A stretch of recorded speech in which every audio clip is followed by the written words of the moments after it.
ओम नमः शिवाय।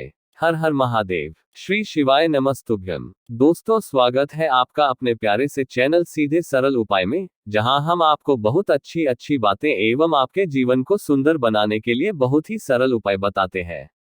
और ये उपाय हम पूज्य गुरुजी पंडित प्रदीप मिश्रा जी की कथा को सुनकर आपको बताने का प्रयास करेंगे। हे माता लक्ष्मी, आपसे प्रार्थना है कि जो भी ये वीडियो देख रहा है उसके घर हमेशा आपकी कृपा सदा बनी रहे और उसके घर में सदैव खुशियां ही खुशियां हो और उसके घर धन की कोई कमी ना हो। शरद पूर्णिमा को कोजागिरी पूर्णिमा भी कहा जाता है और इसे पूरी रात जागकर विशेष प्रकार की पूजा और व्रत के साथ मनाया जाता है। इस दिन कोजागिरी का अर्थ होता है कौन जागे रहता है। इसे सांकेतिक रूप से बताते हुए कहा गया है कि रात भर जागकर भगवान की पूजा करने का महत्व है।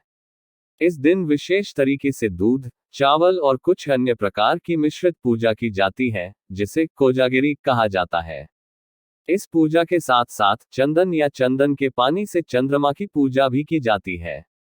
ऐसा माना जाता है कि इस दिन चंद्रमा विशेष रूप से आकर्षित होता है और उसकी पूजा से धन, सुख, समृद्धि और स्वास्थ्य की प्राप्ति होती है।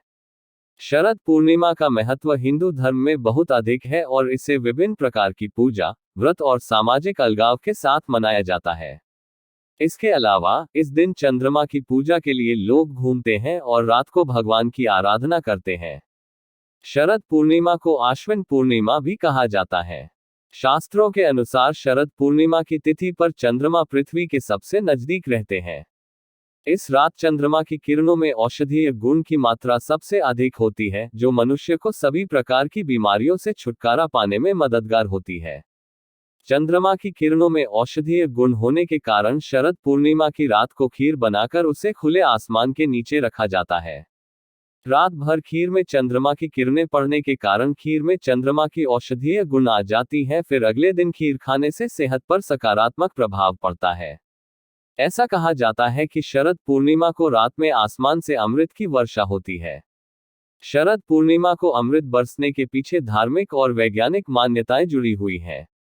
धार्मिक मान्यता के अनुसार शरद पूर्णिमा की रात चंद्रमा के प्रकाश में औषधीय गुण मौजूद रहते हैं, जिनमें कई असाध्य रोगों को दूर करने की शक्ति होती है।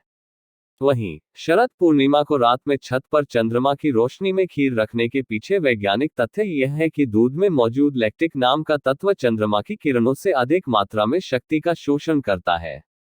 वहीं खीर में चावल होने के कारण ये प्रक्रिया आसान हो जाती है, इसलिए चांदनी में रखी दूध और चावल से बनी खीर का सेवन स्वास्थ्य के लिए बेहद लाभदायक माना गया है।